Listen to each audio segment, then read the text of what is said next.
सत श्री अकाल, तुसीं देख रहे हो द पंजाब टीवी ते मैं हाँ जज सिंह चाहल। अज दे पंजाबी प्राइम टाइम दे विच तुहाडा सारिआं दा बहुत बहुत स्वागत है। पंजाबी प्राइम टाइम दे विच गल करांगे देश दे हालात दी, जिस दे विच मुकम्मल लॉकडाउन लाउण दीआं सलाहां हुण सारिआं दे वल्लों भारत सरकार नूं दित्तिआं जाण लग पईआं ने। दिल्ली हाई कोर्ट दे वल्लों मोदी सरकार दी झाड़ झंब क्यों कीती गई है? यूपी दे विच बीजेपी दे लई खतरे दी घंटी वजदी दिखाई दिंदी है। किसानां ने मोदी सरकार नूं डरावे देने शुरू कर दिते ने। कैप्टन वालों मोदी नूं एक चिट्ठी लिखी गई है। नवजोत सिंह सिद्धू ईवीएम के खिलाफ भुगतते दिखाई दिंदे ने। पंजाब दे विच लोकां दे वल्लों कैप्टन दे हुक्म मनण तो इनकार कर दिता गया है। तुहानूं सारी जानकारी दिंदे आ, सौखी भाषा दे विच अते घट समय दे विच दिंदे आ। पर सब तो पहला शुरुआत करदे आ देश दे हालात तो, जिस दे विच लगातार ऑक्सीजन की घाट दे करके हस्पतालों दे विच बैडां की घाट दे करके मौतां होण दा दौर लगातार जारी है। अते सारी दुनिया दे विच भारत नूं लैके, भारत दे हालात नूं लैके इस वेले चिंता दा माहौल पाया जा रहा है। पहला देश दे विच ये मंग उठन लग पई सी कि मोदी सरकार नूं हुण कुछ ना कुछ तां करना ही चाहिदा है, क्योंकि हालात हत्थां दे विचों बाहर निकलदे दिखाई दिंदे ने। हुण बाहरले मुल्कां दे वल्लों भी भारत सरकार नूं सलाहां दित्तिआं जाण लग पईआं ने। अमरीका दे मैडिकल माहिरां दे वल्लों मोदी सरकार नूं सलाह दित्ती गई है कि हुण जिवें दे हालात भारत दे विच बण गए ने, मोदी सरकार नूं भारत देश दे विच मुकम्मल लॉकडाउन ला देना चाहिदा है। अमरीका दे मैडिकल माहिर डॉक्टर फॉसी दे वल्लों खास तौर ते मुकम्मल लॉकडाउन ते ज्यादा जोर दिता जा रहा है। वो कहिंदे ने कि भारत देश दे विच इस वेले हस्पतालां दे विच ना तां ऑक्सीजन है, ना ही बैड उपलब्ध ने। अजिहे हालात नूं देखदिआं दो काम कीते जाने चाहिए ने। सब तो पहला काम तां इह कि देश दे विच तालाबंदी कर देनी चाहिए है, मुकम्मल लॉकडाउन ला देना चाहिए है। अते दूजा काम टीकाकरण नूं होर भी तेज कीता जाना चाहिए है, क्योंकि जिन्नी ज्यादा आबादी नूं टीकाकरण दे विच कवर कीता जाएगा उन्ने ही नवे मरीज घट आउणगे। इस दे नाल दबाव हस्पतालां ते घट सकदा है तां जो हालात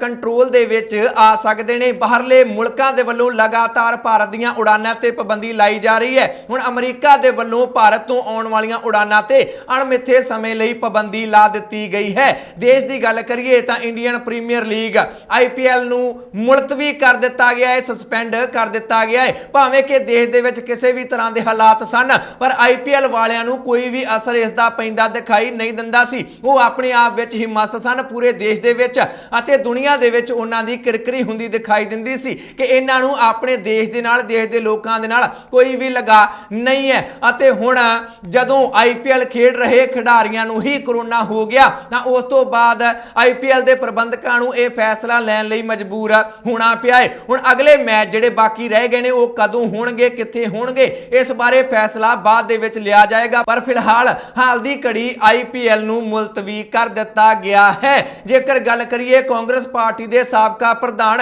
राहुल गांधी दी, तां उन्हां दे वल्लों भी हुण मोदी सरकार नूं इह सलाह दे दित्ती गई है कि तुसीं पूरी तरह हालात नाल नजिठण दे विच नाकामयाब साबित होए हो। इस करके देश दे कोल हुण मुकम्मल तालाबंदी तो इलावा और कोई भी राह नहीं बचदा है। मुकम्मल लॉकडाउन देश दे विच ला देना चाहिदा है। लॉकडाउन लगेगा या फिर नहीं, इस बारे जो भी खबर आएगी उस बारे असीं तुहानूं जाणू जरूर करवावांगे। अगली खबर दे वल वधदे हां। पूरी दुनिया दे विच इह खबर फैल चुकी है कि भारत देश दे हस्पतालां दे विच ऑक्सीजन की कमी दे नाल कोरोना मरीजां दी खास तौर ते मौत हुंदी दिखाई दिंदी है, जिस नूं लैके हुण कोर्टां दे वल्लों मोदी सरकार दी लगातार झाड़ झंब कीती जा रही है। अज भी ऑक्सीजन की घाट नूं लैके 14वें दिन दिल्ली दी हाई कोर्ट दे विच सुनवाई हुई है अते काफी तलख टिप्पणियां, तिखियां टिप्पणियां दिल्ली हाई कोर्ट दे वल्लों केंद्र सरकार दे खिलाफ कर दित्तियां गईयां ने। केंद्र सरकार दे वकील नूं दिल्ली हाई कोर्ट दे वल्लों कह दिता गया कि तुसीं अन्ने हो सकदे हो पर असीं नहीं। देश दे विच इस वेले ऑक्सीजन की कमी है अते इस गल नूं इनकारिया नहीं जा सकदा, नकारिया नहीं जा सकदा। पर भारत सरकार इस वल पता नहीं क्यों ध्यान नहीं दे रही है। दिल्ली हाई कोर्ट का कहना है कि देश इस वेले ਆਕਸੀਜਨ ਨੂੰ ਲੈ ਕੇ रो ਰਿਹਾ है। पर केंद्र सरकार भारत सरकार इन्नी असंवेदनशील बनी पई है कि उसनू इस वेले हालात की गंभीरता का पता ही नहीं लग रहा है। दिल्ली सरकार नू दिल्ली दे विच 700 टन आक्सीजन दित्ती जानी चाहिए है। यह हदायत भी हाई कोर्ट के वल्लों केंद्र सरकार नू जारी कर दी गई है, क्योंकि दिल्ली सरकार लगातार कह रही है कि सानू रोजाना 700 टन आक्सीजन चाहिए है, केंद्र सरकार सानू 490 टन दे रही है, असी दसो की करिए।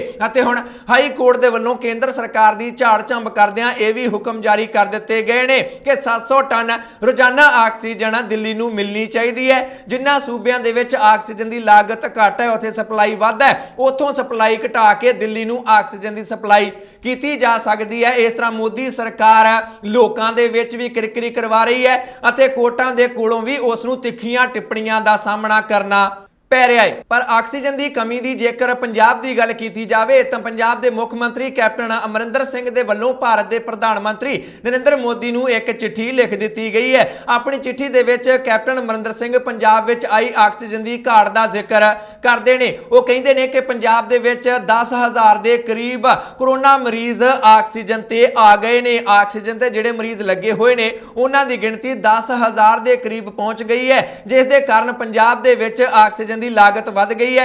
इस करके साडा कोटा भी वधाया जाना चाहिए है।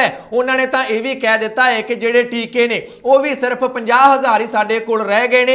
इस दे नाल असीं की करांगे, टीकाकरण की जिहड़ी असीं लहर शुरू की हुई है, मुहिम शुरू की है, उस नूं अगे किवें वधाया जा सकदा है। भारत सरकार दे कोलों लगातार पंजाब सरकार दे वल्लों टीकिਆਂ की मंग भी की जा रही है अते अज एक नवीं चिट्ठी लिख के कैप्टन अमरिंदर सिंह ने आक्सीजन की मंग भी भारत के प्रधानमंत्री नरेंद्र मोदी दे कोलों कर दी है। इस तरह लगातार सूबियां दे वल्लों आक्सीजन की घाट का मुद्दा भारत सरकार दे अगे चुकिया जा रहा है।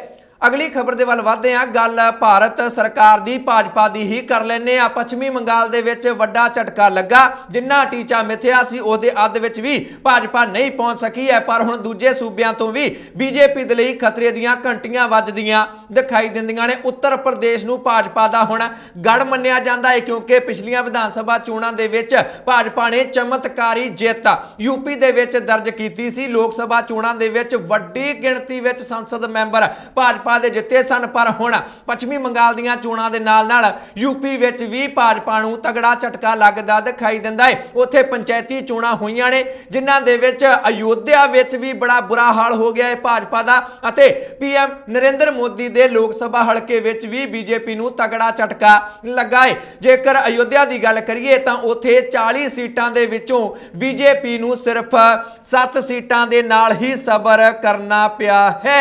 अते जेकर गल करिए समाजवादी पार्टी की तो इथों समाजवादी पार्टी नूं 40 दे विचों 24 सीटां मिल गईयां ने। समाजवादी पार्टी बहुत वधिया परफॉर्म करती दिखाई दिंदी है। वाराणसी की गल करिए तो उत्थे भी 40 सीटां ही सन, जिन्हां दे विचों सिर्फ 6 सीटां मिलियां ने भाजपा नूं, 15 सीटां समाजवादी पार्टी नूं मिलियां ने अते बाकी सीटां दूजियां जिहड़ियां पार्टियां ने उन्हां ने हासिल कर लईयां ने। पर 40 दे विचों एक जगह ते 7, दूजी जगह ते 6 सीटां भाजपा नूं मिलना उस नूं बहुत वड्डा झटका मन्निया जा सकदा है, क्योंकि भाजपा दा गढ़ बन गया है। MLA भी उन्हां दे ने, संसद मैंबर भी उन्हां दे ने, पर फिर भी लोकल लैवल दीयां जिहड़ियां चोणां ने उन्हां दे विच लोकां ने नकार के रख दिता है भाजपा नूं। इस नूं खतरे दी घंटी भाजपा दे लई मन्निया जा सकदा है, क्योंकि 2022 दे शुरू विच पंजाब दे नाल ही यूपी दे विच भी विधान सभा दीयां चोणां मुख मंत्री वालियां चोणां होणीਆਂ ने अते जेकर अजिहे हालात रहे तां भाजपा नूं विधान सभा चोणां दे विच मूंह दी खाणी पै सकदी है। इसे दा फायदा चुकदिआं ही किसानी अंदोलन की अगवाई कर रहे किसान आगूआं दे वल्लों भाजपा नूं डरावे दिते जाण लग पए ने।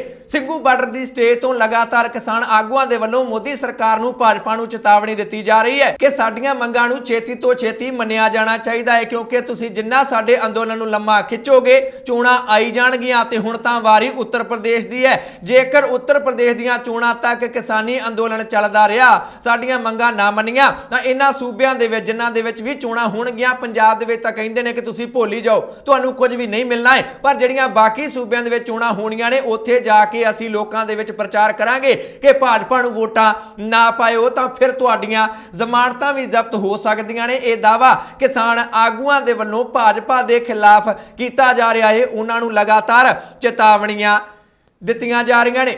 अगली खबर के वल वधदे हां, गल पश्चिमी बंगाल की कर लैंदे हां। जदों तो पश्चिमी बंगाल के नतीजे आए ने उदों तो ही हिंसा दीयां खबरां पश्चिमी बंगाल तो लगातार आ रही ने। बीजेपी कह रही है कि टीएमसी के वर्करां दे वल्लों बीजेपी के वर्करां ते जानलेवा हमले किए जा रहे हैं अते कईयां नूं तां जानों ही मार मुकाया जा चुका है। बीजेपी के दफ्तरां ते हमले हो रहे हैं, उन्हां दे दफ्तरां नूं अग्गां लाईयां जा रहीआं ने अते इस दे लई सिद्धे तौर ते तृणमूल कांग्रेस नूं जिम्मेवार भाजपा दे वल्लों दस्सिया जा रहा है। बॉलीवुड अदाकारा कंगना रनौत ने ममता बनर्जी दे नाल पंगा लै लिया, जिहड़ा कि उन्हां नूं हुण महंगा पैंदा दिखाई दिंदा है। उन्होंने ट्वीट किया कि पश्चिमी बंगाल के हालात बहुत ज्यादा खराब हो गए ने, इस करके जेकर गुंडई नूं मारना है तो सुपर गुंडई दिखानी ही पवेगी। भाव जेकर किसी गुंडे नूं मारना है तो सुपर गुंडा बनना ही पएगा। भारत के प्रधानमंत्री नरेंद्र मोदी नूं कंगना रनौत ने सलाह दे दी कि तुहानूं ओही 2000 सन वाला ही मोदी बनना पवेगा, अपना विराट रूप अख्तियार करना पवेगा। जिस तो बाद पूरे देश दे विच चर्चा फैल गई कि कंगना रनौत आखिर कहना की चाहुंदे ने, क्योंकि 2002 दे विच गुजरात दे विच दंगे होए सन जिन्हां दे विच घट गिणतियां नूं मौत दे घाट उतार दिता गया सी, उन्हां दा कतलेआम कीता गया सी। मतलब ये कढ़िया गया कंगना दे ट्वीट दा कि वो कहना चाहुंदे ने कि जो तुसीं गुजरात दे विच कीता सी, क्योंकि इल्जाम नरेंद्र मोदी ते लगदे सन अते उन्होंने कहा कि उही रूप दिखाओ। मतलब है कि जिहड़े दंगे तुसीं उत्थे करवाए सन उही दंगे तुहानूं हुण कतलेआम पश्चिमी बंगाल दे विच भी करना चाहिदा है। भावें कि भाजपा समर्थक ने कंगना रनौत पर यह ट्वीट करके उन्होंने भाजपा नूं भी, भारत के प्रधानमंत्री नरेंद्र मोदी नूं भी कसूता फसा दिता कि यह कहना चाहते हैं कि वह काम नरेंद्र मोदी ने ही करवाया है, क्योंकि बीजेपी कहती है कि उन्होंने वालों कदे भी अजिहे कोई दंगे नहीं करवाए गए। कोर्ट तो भी नरेंद्र मोदी को इस मसले दे विच बरी कर दिता गया है। पर जदों यह ट्वीट किया गया उस तो कुछ समय बाद ही पक्के तौर पर ट्विटर अकाउंट कंगना रनौत का ट्विटर के वलों सस्पेंड कर दिता गया। ट्विटर के वलों हुण एक बयान जारी करके भी इसकी पुष्टि कर दी गई है कि परमानेंटली सस्पेंड कर दिता गया है कंगना रनौत का अकाउंट, क्योंकि उन्होंने वलों लगातार ट्विटर दीयां जिहड़ियां गाइडलाइंस ने, टर्म्स एंड कंडीशन ने, जो रूल बनाए गए ने उन्हां दा उलंघन लगातार कंगना रनौत के वलों किया गया सी। इसे करके हुण कदे भी उन्हां दा ट्विटर अकाउंट वापस नहीं चलाया जाएगा, उसनूं पक्के तौर पर बंद कर दिता गया है।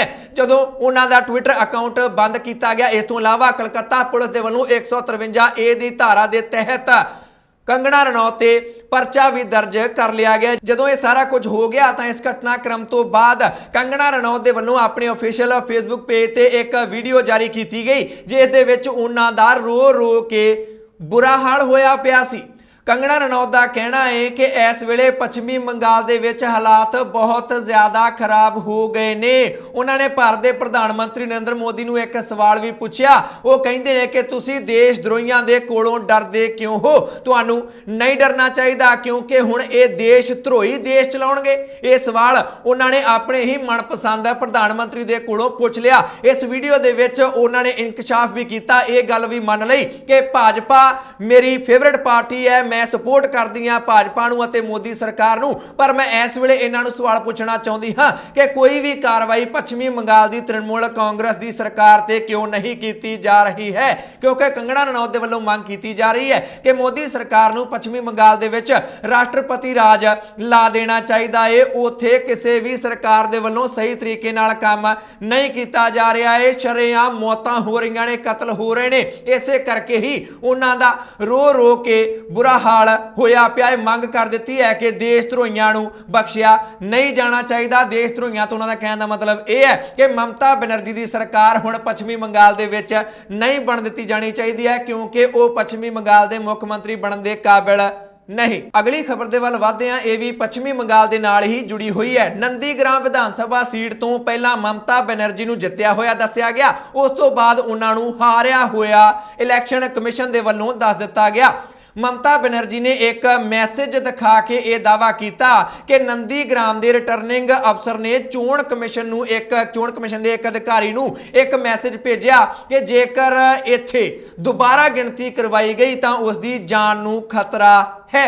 ਮਮਤਾ ਬੈਨਰਜੀ ਨੇ ਸ਼ੱਕ ਜ਼ਾਹਿਰ ਕੀਤਾ ਕਿ ਰਿਟਰਨਿੰਗ ਅਫਸਰ ਨੂੰ ਜਿਸ ਦੀ ਕਿ ਡਿਊਟੀ ਲੱਗੀ ਹੈ ਨੰਦੀਗ੍ਰਾਮ ਦੇ ਵਿੱਚ ਉਸ ਨੂੰ ਜਾਣ ਦਾ ਖਤਰਾ ਕਿਸ ਤੋਂ ਹੈ। ਮਮਤਾ ਬੈਨਰਜੀ ਨੇ ਤਾਂ ਇਹ ਵੀ ਦਾਅਵਾ ਕੀਤਾ ਕਿ ਰਾਜਪਾਲ ਦੇ ਵੱਲੋਂ ਪਹਿਲਾਂ ਉਹਨਾਂ ਨੂੰ ਵਧਾਈ ਦੇ ਦਿੱਤੀ ਗਈ ਸੀ ਪਰ ਬਾਅਦ ਵਿੱਚ ਸਾਰਾ ਕੁਝ ਬਦਲ ਗਿਆ। ਇਹ ਵੀਡੀਓ ਜਾਰੀ ਕਰਕੇ ਪੰਜਾਬ ਦੇ ਲੀਡਰ ਨਵਜੋਤ ਸਿੰਘ ਸਿੱਧੂ ਦੇ ਵੱਲੋਂ ਚੋਣ ਕਮਿਸ਼ਨ ਤੇ ਸਵਾਲ ਚੁੱਕੇ ਗਏ ਨੇ। ਉਹ ਕਹਿੰਦੇ ਨੇ ਕਿ ਚੋਣ ਕਮਿਸ਼ਨ ਤੇ ਅਜਿਹੇ ਸਵਾਲ ਉੱਠਣਾ ਕੋਈ ਛੋਟੀ ਮੋਟੀ ਗੱਲ ਨਹੀਂ ਹੈ, ਉਹਨਾਂ ਨੂੰ ਆਪਣੀ ਮਰਿਆਦਾ ਕਾਇਮ ਰੱਖਣੀ ਚਾਹੀਦੀ ਹੈ। ਪਰ ਸਭ ਤੋਂ ਵੱਡੀ ਗੱਲ ਇਹ ਕਿ ਨਵਜੋਤ ਸਿੰਘ ਸਿੱਧੂ ਨੇ ਈਵੀਐਮ ਦੇ ਖਿਲਾਫ, ਇਲੈਕਟ੍ਰੋਨਿਕ ਵੋਟਿੰਗ ਮਸ਼ੀਨ ਦੇ ਖਿਲਾਫ ਮੋਰਚਾ ਖੋਲ ਦਿੱਤਾ ਹੈ। ਨਵਜੋਤ ਸਿੰਘ ਸਿੱਧੂ ਕਹਿੰਦੇ ਨੇ ਕਿ ਬੈਲਟ ਪੇਪਰ ਦੇ ਨਾਲ, ਮਤ ਪਰਚੀ ਦੇ ਨਾਲ ਮਤਦਾਨ ਵੋਟਿੰਗ ਦੇਸ਼ ਦੇ ਵਿੱਚ ਹੋਣੀ ਚਾਹੀਦੀ ਹੈ ਕਿਉਂਕਿ ਵੱਡੇ ਵਿਕਸਿਤ ਦੇਸ਼ਾਂ ਦੇ ਵੱਲੋਂ ਵੀ ਹੁਣ ਬੈਲਟ ਪੇਪਰ ਦੇ ਨਾਲ ਹੀ ਵੋਟਾਂ ਕਰਵਾਈਆਂ ਜਾਣ ਲੱਗ ਪਈਆਂ ਨੇ। ਨਵਜੋਤ ਸਿੰਘ ਸਿੱਧੂ ਨੇ ਈਵੀਐਮ ਨੂੰ ਪਾਸੇ ਕਰਨ ਦੀ ਮੰਗ ਕਰ ਦਿੱਤੀ ਹੈ ਅਤੇ ਬੈਲਟ ਪੇਪਰ ਦੇ ਨਾਲ ਵੋਟਾਂ ਕਰਵਾਉਣ ਦੀ ਮੰਗ ਨਵਜੋਤ ਸਿੰਘ ਸਿੱਧੂ ਦੇ ਵੱਲੋਂ ਕਰ ਦਿੱਤੀ ਗਈ ਹੈ। ਅਗਲੀ ਖਬਰ ਦੇ ਵੱਲ ਵਧਦੇ ਹਾਂ ਜਿਹੜੀ ਕਿ ਦਿੱਲੀ ਦੇ ਨਾਲ ਜੁੜੀ ਹੋਈ ਹੈ। ਦਿੱਲੀ ਦੀ ਕੇਜਰੀਵਾਲ ਸਰਕਾਰ ਦੇ ਵੱਲੋਂ ਹਫਤਾ ਦਰ ਹਫਤਾ ਲੋਕਡਾਊਨ ਅੱਗੇ ਵਧਾਇਆ ਜਾ ਰਿਹਾ ਹੈ ਪਰ ਇਸੇ ਦੇ ਦਰਮਿਆਨ ਮੁੱਖ ਮੰਤਰੀ ਅਰਵਿੰਦ ਕੇਜਰੀਵਾਲ ਦੇ ਵੱਲੋਂ ਇੱਕ ਵੱਡਾ ਐਲਾਨ ਦਿੱਲੀ ਵਾਸੀਆਂ ਦੇ ਲਈ ਕਰ ਦਿੱਤਾ ਗਿਆ ਹੈ। ਦੋ ਐਲਾਨ ਉਹਨਾਂ ਨੇ ਕੀਤੇ ਨੇ। ਪਹਿਲਾ ਐਲਾਨ ਤਾਂ ਇਹ ਕਿ ਦਿੱਲੀ ਦੇ ਵਿੱਚ ਜਿੰਨੇ ਵੀ ਲੋਕਾਂ ਦੇ ਕੋਲ ਰਾਸ਼ਨ ਕਾਰਡ ਹੈ ਉਹਨਾਂ ਸਾਰਿਆਂ ਨੂੰ 2 ਮਹੀਨੇ ਦੇ ਲਈ ਮੁਫਤ ਰਾਸ਼ਨ ਮੁਹੱਈਆ ਦਿੱਲੀ ਸਰਕਾਰ ਦੇ ਵੱਲੋਂ ਕਰਵਾਇਆ ਜਾਵੇਗਾ। ਉਹ ਕਹਿੰਦੇ ਨੇ ਕਿ ਜੇਕਰ 2 ਮਹੀਨੇ ਲਈ ਰਾਸ਼ਨ ਦੇ ਰਹੇ ਆ ਇਹਦਾ ਮਤਲਬ ਇਹ ਨਹੀਂ ਕਿ ਲੋਕਡਾਊਨ ਵੀ 2 ਮਹੀਨੇ ਚੱਲਣਾ ਹੈ। ਰੱਬ ਨਾ ਕਰੇ ਕਿ ਲੋਕਡਾਊਨ ਅੱਗੇ ਵਧਾਉਣਾ ਪਵੇ। ਦੂਜਾ ਫੈਸਲਾ ਉਹਨਾਂ ਨੇ ਇਹ ਲਿਆ, ਕਹਿੰਦੇ ਨੇ ਕਿ ਆਟੋ ਚਲਾਉਣ ਵਾਲੇ ਅਤੇ ਟੈਕਸੀ ਚਲਾਉਣ ਵਾਲੇ ਕਾਫੀ ਗਰੀਬ ਹੁੰਦੇ ਨੇ, ਜਿੰਨਾ ਕੁ ਕਰਦੇ ਨੇ ਉਹੀ ਕੁਝ ਖਾਂਦੇ ਨੇ। ਇਸ ਕਰਕੇ ਜਦੋਂ ਲੋਕਡਾਊਨ ਲੱਗ ਗਿਆ ਹੈ ਤਾਂ ਉਹਨਾਂ ਦਾ ਕੰਮਕਾਰ ਬੰਦ ਹੋ ਗਿਆ ਹੈ। ਇਸ ਕਰਕੇ ਦਿੱਲੀ ਸਰਕਾਰ ਦੇ ਵੱਲੋਂ ਉਹਨਾਂ ਨੂੰ 5-5 ਹਜ਼ਾਰ ਦੀ ਵਿੱਤੀ ਮਦਦ ਦਿੱਤੀ ਜਾਏਗੀ। ਇਹ ਦੋ ਵੱਡੇ ਐਲਾਨ ਅਰਵਿੰਦ ਕੇਜਰੀਵਾਲ ਦੇ ਵੱਲੋਂ ਦਿੱਲੀ ਵਾਸੀਆਂ ਦੇ ਲਈ ਕਰ ਦਿੱਤੇ ਗਏ ਨੇ। ਅਗਲੀ ਖਬਰ ਦੇ ਵੱਲ ਵਧਦੇ ਹਾਂ ਜਿੱਥੇ ਦਿੱਲੀ ਦੇ ਮੁੱਖ ਮੰਤਰੀ ਦੇ ਵੱਲੋਂ ਸਹਾਇਤਾ ਦਿੱਤੀ ਜਾ ਰਹੀ ਹੈ, ਸਹੂਲਤਾਂ ਦਿੱਤੀਆਂ ਜਾ ਰਹੀਆਂ ਨੇ ਆਪਣੇ ਨਾਗਰਿਕਾਂ ਨੂੰ। ਉਧਰ ਦੂਜੇ ਪਾਸੇ ਭਾਰਤ ਦੇ ਪ੍ਰਧਾਨ ਮੰਤਰੀ ਨਰਿੰਦਰ ਮੋਦੀ ਦਾ ਨਵਾਂ ਘਰ ਦਿੱਲੀ ਦੇ ਵਿੱਚ ਬਣ ਰਿਹਾ ਹੈ ਅਤੇ ਉਸ ਦੀ ਕਿੰਨੀ ਕੀਮਤ ਹੈ ਜਾਣ ਕੇ ਹੈਰਾਨ ਹੋ ਜਾਓਗੇ। ਇੰਡੀਅਨ ਐਕਸਪ੍ਰੈਸ ਦੀ ਖਬਰ ਦੇ ਮੁਤਾਬਕ ਪ੍ਰਧਾਨ ਮੰਤਰੀ ਨਰਿੰਦਰ ਮੋਦੀ ਦਾ ਜਿਹੜਾ ਸਰਕਾਰੀ ਨਵਾਂ ਘਰ ਬਣ ਰਿਹਾ ਹੈ ਨਵੇਂ ਸੰਸਦ ਭਵਨ ਦੇ ਵਿੱਚ, ਉਸ ਦੀ ਕੀਮਤ 13,450 ਕਰੋੜ ਰੁਪਇਆ ਹੈ। ਪ੍ਰਿਯੰਕਾ ਗਾਂਧੀ ਦੇ ਵੱਲੋਂ ਇੱਕ ਟਵੀਟ ਕਰਕੇ ਇਸ ਤੇ ਸਵਾਲ ਖੜੇ ਕੀਤੇ ਗਏ ਨੇ। ਉਹ ਕਹਿੰਦੇ ਨੇ ਕਿ ਜਿੱਥੇ ਇੱਕ ਪਾਸੇ ਦੇਸ਼ ਦੇ ਵਿੱਚ ਮਹਾਮਾਰੀ ਫੈਲੀ ਹੈ, ਲੋਕਾਂ ਦੇ ਵਿੱਚ ਹਾਹਾਕਾਰ ਫੈਲੀ ਹੋਈ ਹੈ, ਹਸਪਤਾਲਾਂ ਦੇ ਵਿੱਚ ਬੈੱਡ ਨਹੀਂ, ਦਵਾਈਆਂ ਨਹੀਂ, ਆਕਸੀਜਨ ਨਹੀਂ, ਉਧਰ ਦੂਜੇ ਪਾਸੇ ਮੋਦੀ ਸਰਕਾਰ ਦੇ ਵੱਲੋਂ, ਪੀਐਮ ਮੋਦੀ ਦੇ ਵੱਲੋਂ ਆਪਣੇ ਘਰ ਤੇ 13,000 ਕਰੋੜ ਤੋਂ ਵੱਧ ਰੁਪਇਆ ਖਰਚਿਆ ਜਾ ਰਿਹਾ ਹੈ। ਇਹ ਬਿਲਕੁਲ ਗਲਤ ਹੈ, ਇਦਾਂ ਨਹੀਂ ਹੋਣਾ ਚਾਹੀਦਾ ਹੈ। ਦਰਅਸਲ ਸੈਂਟਰਲ ਵਿਸਟਾ ਪ੍ਰੋਜੈਕਟ ਹੈ ਜਿਸ ਦੇ ਤਹਿਤ ਨਵੀਂ ਸੰਸਦ ਦੇਸ਼ ਦੇ ਵਿੱਚ ਬਣਾਈ ਜਾ ਰਹੀ ਹੈ ਜਿਸ ਦਾ ਬਜਟ 20,000 ਕਰੋੜ ਦੇ ਕਰੀਬ ਦੱਸਿਆ ਜਾ ਰਿਹਾ ਹੈ ਅਤੇ ਉਸੇ ਦੇ ਨਾਲ ਹੀ ਪੀਐਮ ਹਾਊਸ ਵੀ ਬਣਾਇਆ ਜਾ ਰਿਹਾ ਹੈ, ਉਸ ਨੂੰ ਰੈਨੋਵੇਟ ਕੀਤਾ ਜਾ ਰਿਹਾ ਹੈ ਜਿਸ ਤੇ 13,000 ਕਰੋੜ ਤੋਂ ਵੱਧ ਦਾ ਖਰਚਾ ਆਏਗਾ। ਅਜਿਹੀਆਂ ਖਬਰਾਂ ਸਾਹਮਣੇ ਆ ਰਹੀਆਂ ਨੇ ਜਿਸ ਨੂੰ ਲੈ ਕੇ ਵਿਰੋਧੀ ਪਾਰਟੀਆਂ ਭਾਰਤ ਸਰਕਾਰ ਤੇ ਅਤੇ ਭਾਰਤ ਦੇ ਪ੍ਰਧਾਨ ਮੰਤਰੀ ਨਰਿੰਦਰ ਮੋਦੀ ਤੇ ਸਵਾਲ ਚੁੱਕਦੀਆਂ ਦਿਖਾਈ ਦਿੰਦੀਆਂ ਨੇ। ਅਗਲੀ ਖਬਰ ਦੇ ਵੱਲ ਵਧਦੇ ਹਾਂ। ਜੇਕਰ ਪੀਐਮ ਤੇ ਸਵਾਲ ਉੱਠ ਰਹੇ ਨੇ ਤਾਂ ਪੰਜਾਬ ਦੇ ਸੀਐਮ ਤੇ ਵੀ ਸਵਾਲ ਲਗਾਤਾਰ ਉੱਠ ਰਹੇ ਨੇ। ਪੰਜਾਬ ਦੇ ਵਿੱਚ ਨਵੀਆਂ ਹਦਾਇਤਾਂ, ਸਖਤ ਹਦਾਇਤਾਂ ਕੈਪਟਨ ਅਮਰਿੰਦਰ ਸਿੰਘ ਦੇ ਵੱਲੋਂ ਜਾਰੀ ਕੀਤੀਆਂ ਗਈਆਂ ਨੇ ਕਿ ਗੈਰ ਜ਼ਰੂਰੀ ਦੁਕਾਨਾਂ ਪੰਜਾਬ ਦੇ ਵਿੱਚ ਨਹੀਂ ਖੁੱਲਣਗੀਆਂ ਅਤੇ ਇਸੇ ਹੁਕਮ ਨੂੰ ਲੈ ਕੇ ਹੀ ਪੰਜਾਬ ਦੇ ਲੋਕ ਹੁਣ ਬਗਾਵਤ ਤੇ ਉਤਰਦੇ ਦਿਖਾਈ ਦਿੰਦੇ ਨੇ। ਪੰਜਾਬ ਦੇ ਵੱਖ-ਵੱਖ ਜ਼ਿਲ੍ਹਿਆਂ ਤੋਂ ਤਸਵੀਰਾਂ ਸਾਹਮਣੇ ਆ ਰਹੀਆਂ ਨੇ, ਭਾਵੇਂ ਉਹ ਅੰਮ੍ਰਿਤਸਰ ਹੋਵੇ, ਗੁਰਦਾਸਪੁਰ ਹੋਵੇ, ਤਰਨਤਾਰਨ ਹੋਵੇ, ਸੰਗਰੂਰ ਹੋਵੇ, ਲੁਧਿਆਣਾ ਹੋਵੇ, ਬਠਿੰਡਾ ਹੋਵੇ, ਬਹੁਤ ਸਾਰੇ ਜ਼ਿਲ੍ਹਿਆਂ ਤੋਂ ਤਸਵੀਰਾਂ ਸਾਹਮਣੇ ਆਈਆਂ। ਬਰਨਾਲਾ ਤੋਂ ਵੀ ਤਸਵੀਰਾਂ ਸਾਹਮਣੇ ਆਈਆਂ ਨੇ ਜਿੱਥੇ ਲੋਕ, ਦੁਕਾਨਦਾਰ ਹੁਣ ਸੜਕਾਂ ਤੇ ਉਤਰਦੇ ਦਿਖਾਈ ਦਿੰਦੇ ਨੇ ਅਤੇ ਕੈਪਟਨ ਸਰਕਾਰ ਦੇ ਹੁਕਮਾਂ ਨੂੰ ਅਸੀਂ ਨਹੀਂ ਮੰਨਾਂਗੇ ਇਹ ਸ਼ਰੇਆਮ ਔਨ ਕੈਮਰਾ ਦੁਕਾਨਦਾਰ ਕਹਿੰਦੇ ਦਿਖਾਈ ਦਿੰਦੇ ਨੇ। ਦੁਕਾਨਦਾਰਾਂ ਦਾ ਕਹਿਣਾ ਹੈ ਕਿ ਪਹਿਲੀ ਗੱਲ ਤਾਂ ਕੈਪਟਨ ਸਰਕਾਰ ਨੂੰ ਇਹ ਦੱਸਣਾ ਚਾਹੀਦਾ ਹੈ ਕਿ ਗੈਰ ਜ਼ਰੂਰੀ ਦੁਕਾਨਾਂ ਕਿਹੜੀਆਂ ਹੁੰਦੀਆਂ ਨੇ, ਕਿਉਂਕਿ ਪੰਜਾਬ ਸਰਕਾਰ ਦੇ ਵੱਲੋਂ ਠੇਕਿਆਂ ਨੂੰ ਜ਼ਰੂਰੀ ਦੁਕਾਨਾਂ ਵਿੱਚ ਰੱਖ ਦਿੱਤਾ ਗਿਆ ਹੈ। ਭਾਵ ਠੇਕੇ ਖੁੱਲ ਸਕਦੇ ਨੇ ਪਰ ਦੂਜੀਆਂ ਦੁਕਾਨਾਂ ਨਹੀਂ ਖੁੱਲ ਸਕਦੀਆਂ ਨੇ। ਇਸੇ ਕਰਕੇ ਹੀ ਜ਼ਿਆਦਾ ਗੁੱਸਾ ਦੁਕਾਨਦਾਰਾਂ ਨੂੰ ਆ ਰਿਹਾ ਹੈ। ਲਗਾਤਾਰ ਲਗਾਤਾਰ ਰੋਸ ਪ੍ਰਦਰਸ਼ਨ ਕੀਤੇ ਜਾ ਰਹੇ ਨੇ, ਪੁਲਿਸ ਦੇ ਨਾਲ ਟਕਰਾਅ ਵੀ ਹੋ ਰਿਹਾ ਹੈ ਕਿਉਂਕਿ ਪੁਲਿਸ ਨੂੰ ਹਦਾਇਤਾਂ ਦਿੱਤੀਆਂ ਗਈਆਂ ਨੇ ਪੰਜਾਬ ਸਰਕਾਰ ਦੇ ਵੱਲੋਂ ਕਿ ਇਕੱਠ ਨਹੀਂ ਹੋਣ ਦੇਣਾ, ਕਿਸੇ ਨੂੰ ਰੋਸ ਪ੍ਰਦਰਸ਼ਨ ਨਹੀਂ ਕਰਨ ਦੇਣਾ ਕਿਉਂਕਿ ਕੋਵਿਡ ਦੀਆਂ ਹਦਾਇਤਾਂ ਜਾਰੀ ਕੀਤੀਆਂ ਗਈਆਂ ਨੇ। ਜੇਕਰ ਜ਼ਿਆਦਾ ਵਿਅਕਤੀ ਇਕੱਠੇ ਹੁੰਦੇ ਨੇ ਤਾਂ ਕੋਰੋਨਾ ਦੀਆਂ ਹਦਾਇਤਾਂ ਦਾ ਉਲੰਘਣ ਹੁੰਦਾ ਹੈ, ਇਸ ਕਰਕੇ ਉਹਨਾਂ ਲੋਕਾਂ ਤੇ ਕਾਰਵਾਈ ਕੀਤੀ ਜਾਣੀ ਚਾਹੀਦੀ ਹੈ। ਇਸ ਤਰ੍ਹਾਂ ਪੰਜਾਬ ਦੇ ਵੱਖ-ਵੱਖ ਜ਼ਿਲ੍ਹਿਆਂ ਦੇ ਵਿੱਚ ਲੋਕਾਂ ਦੇ ਵੱਲੋਂ ਹੁਣ ਬਗਾਵਤ ਦਾ ਦੌਰ ਸ਼ੁਰੂ ਕਰ ਦਿੱਤਾ ਗਿਆ ਹੈ ਕਿਉਂਕਿ ਉਹਨਾਂ ਦਾ ਕਹਿਣਾ ਹੈ ਕਿ ਜੇਕਰ ਕਰਾਂਗੇ ਨਹੀਂ ਤਾਂ ਰੋਟੀ ਕਿੱਥੋਂ ਖਾਵਾਂਗੇ, ਸਾਡੀਆਂ ਦੁਕਾਨਾਂ ਤੇ ਜਿਹੜੇ ਕਰਿੰਦੇ ਕੰਮ ਕਰਦੇ ਨੇ ਉਹਨਾਂ ਨੂੰ ਤਨਖਾਹਾਂ ਕਿੱਥੋਂ ਦੇਵਾਂਗੇ, ਤਨਖਾਹਾਂ ਨਹੀਂ ਦੇਵਾਂਗੇ ਤਾਂ ਉਹ ਵੀ ਰੋਟੀ ਕਿੱਥੋਂ ਖਾਣਗੇ। ਇਸ ਤਰ੍ਹਾਂ ਕੈਪਟਨ ਅਮਰਿੰਦਰ ਸਿੰਘ ਨੂੰ ਹੁਕਮ ਦੇਣ ਤੋਂ ਪਹਿਲਾਂ ਕੁਝ ਨਾ ਕੁਝ ਸੋਚ ਲੈਣਾ ਚਾਹੀਦਾ ਹੈ।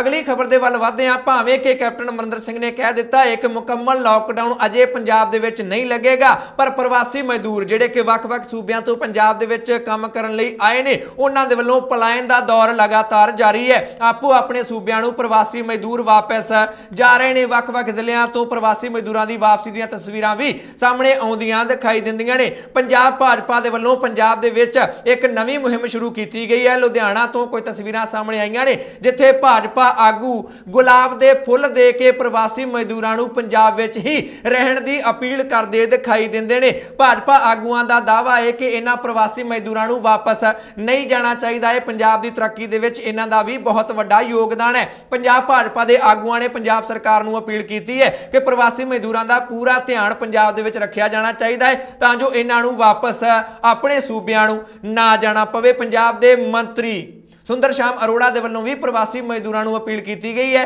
ਕਿ ਵਾਪਸ ਨਾ ਜਾਓ। ਪੰਜਾਬ ਭਾਜਪਾ ਦੇ ਵੱਲੋਂ ਸੇਵਾ ਹੀ ਸੰਗਠਨ ਨਾਂ ਦੀ ਮੁਹਿੰਮ ਸ਼ੁਰੂ ਕੀਤੀ ਗਈ ਹੈ ਜਿਸ ਦੇ ਤਹਿਤ ਉਹ ਮਾਸਕ ਵਿਤਰਣ ਲਹਿਰ ਪੰਜਾਬ ਦੇ ਵਿੱਚ ਚਲਾ ਰਹੇ ਨੇ, ਭਾਵ ਮਾਸਕ ਵੰਡ ਲਹਿਰ ਚਲਾ ਰਹੇ ਨੇ। ਵੱਖ-ਵੱਖ ਜ਼ਿਲ੍ਹਿਆਂ ਦੇ ਵਿੱਚ ਲੋਕਾਂ ਨੂੰ ਫ੍ਰੀ ਮਾਸਕ ਪੰਜਾਬ ਭਾਜਪਾ ਦੇ ਵੱਲੋਂ ਵੰਡੇ ਜਾ ਰਹੇ ਨੇ। ਇਹ ਸੀ ਕੁਝ ਉਹ ਜਾਣਕਾਰੀ ਜੋ ਤੁਹਾਡੇ ਤੱਕ ਪਹੁੰਚਾਉਣੀ ਬਹੁਤ ਜ਼ਰੂਰੀ ਸੀ। ਇਹਨਾਂ ਖਬਰਾਂ ਵਿੱਚੋਂ ਕਿਸੇ ਖਬਰ ਬਾਰੇ ਜਾਂ ਫਿਰ ਪੰਜਾਬੀ ਪ੍ਰਾਈਮ ਟਾਈਮ ਬਾਰੇ ਤੁਹਾਡੀ ਕੋਈ ਵੀ ਰਾਏ ਜਾਂ ਸੁਝਾਅ ਹੈ ਤਾਂ ਕਮੈਂਟ ਕਰਕੇ ਆਪਣੀ ਰਾਏ ਜ਼ਰੂਰ ਦਿਓ। ਚੈਨਲ ਤੇ ਜੇਕਰ ਨਵੇਂ ਆਏ ਹੋ ਸਬਸਕ੍ਰਾਈਬ ਕਰ ਲਓ, ਬੈਲ ਵਾਲਾ ਬਟਨ ਜ਼ਰੂਰ ਦਬਾ ਲੈਣਾ, ਫੇਸਬੁੱਕ ਤੇ ਪੇਜ ਲਾਈਕ ਕਰ ਲਓ। ਮੈਂ ਜੱਜ ਸਿੰਘ ਚਾਹਲ ਅਗਲੀ ਵਾਰ ਫਿਰ ਹਾਜ਼ਰ ਹੋਵਾਂਗਾ। ਤੁਸੀਂ ਦੇਖਦੇ ਰਹੋ ਦਾ ਪੰਜਾਬ ਟੀਵੀ, ਹਰ ਖਬਰ ਦਾ ਸੱਚ।